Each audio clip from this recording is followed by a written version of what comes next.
دوستان سلام، وقتتون بخیر. یه معامله 0 تا 100 میخوام براتون انجام بدم. چون بازار خوب ریخته، من دیدگاه رو بر فروش میچینم. الان رو شونه راسته ممکنه حمایت بشه بره به سمت بالا، نوش جون خریدارا. ولی چون من به فکر فروش هستم، منتظرم به پایین بشکنه، تو پاچه خریدارا بره و بعد اقدام به معامله فروش خودم انجام بدم. و الان جایی که باز شده، نگاه کنید بچه‌ها، جایی که باز شده این زیر هستش، اومده به سمت پایین.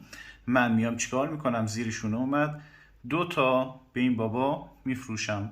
این دیدگاه خرید داشت، من فروش داشتم، بهش فروختم، نوش جونش.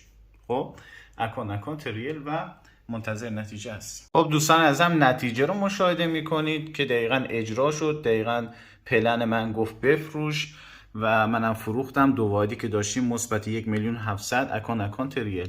این بازار رو تا میتونیم به دیگران معرفی کنیم که خیلی ساده است. چرا دیگران نتونن سود به دست بیارن؟ دمتون گرم.